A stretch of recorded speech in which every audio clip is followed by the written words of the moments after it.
So let's just dive right in. You know, we usually think of life as this constant, heroic battle against chaos, right?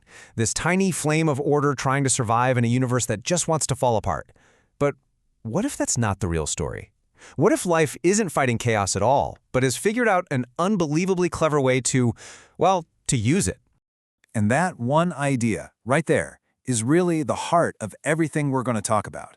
It completely reframes how we look at life's place in the universe. It suggests that deep down in our biology, even in the way we think, there's a fundamental mechanism that doesn't just resist the storm of randomness, it actually uses its energy to move forward. So that's the big question, isn't it? I mean, really think about it. If you zoom all the way down, everything is just a jumble of molecules randomly bumping into each other. So how on earth does anything complex, directed, and, persistent, like us, ever come out of that?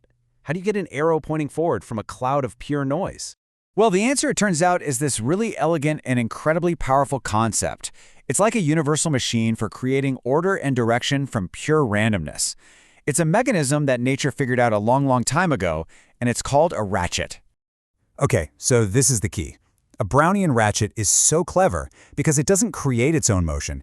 It just hijacks the random jiggling that's already there, what scientists call Brownian motion. It's this constant, chaotic dance of particles that's happening everywhere all the time. The ratchet just uses a specific shape and a little bit of energy to make sure that more of those random jigs and jags push things forward than backward. It biases the chaos. The recipe for a ratchet is actually pretty simple when you break it down. First, you need some kind of asymmetry. Think of the sloped teeth on a gear. That provides the bias. Second, you need an input of energy, something to keep everything jiggling around. And third, and this is crucial, you need a way to lock in your progress, like a little pawl that clicks into place so you can't slide backward. With just those three things, you can literally build direction out of nowhere. So where do we see this amazing principle in action for the very first time? Well, for that, we have to go way back, all the way back to the bottom of the ancient oceans, to these places called deep-sea hydrothermal vents. This is where a lot of scientists think the very first sparks of life got going. You have to picture these things. They were incredible natural engines, almost like giant batteries made of rock. You've got this warm, alkaline water bubbling up from inside the Earth and mixing with the cool, acidic ocean water. That difference creates a natural flow of energy, a proton gradient, and the rocks themselves were all porous, filled with tiny little compartments that concentrated molecules, and basically acted as a natural geochemical ratchet, pushing chemistry in a very specific direction.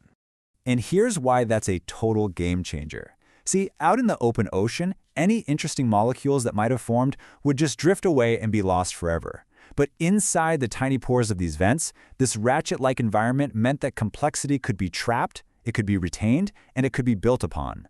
For the first time, chemistry wasn't just happening and then disappearing, it was accumulating. All right, so now let's see how life took this incredible concept and ran with it, building it up from ancient chemistry all the way to the modern cells we see today. Because this fundamental idea didn't just go away once life got started. Oh no, life took that ancient geochemical logic and perfected it, building it right into the core of its operating system. This comparison just lays it out so perfectly. Look at this. On the left, you have the mineral compartments in the ancient vents. On the right, they've become the lipid membranes of our cells.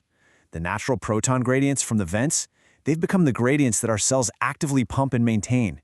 And that simple geochemical catalysis, it's evolved into the super efficient enzyme catalysis we have today. Life didn't invent a new engine, it just figured out how to build its own tiny, portable version. And here is the living, breathing proof. Inside pretty much every cell in your body right now are trillions of these incredible little molecular machines called ATP synthase. It's a perfect rotary ratchet. Protons flow through it, pushed by that membrane gradient, and it makes the whole thing spin like a tiny turbine. That spinning motion literally locks that energy into ATP molecules, the fuel for all of life. It is a direct, living descendant of those ancient vent systems. Amazing. Now let's zoom way out. The entire process of evolution itself works as this massive grand-scale ratchet, clicking forward over millions and millions of years.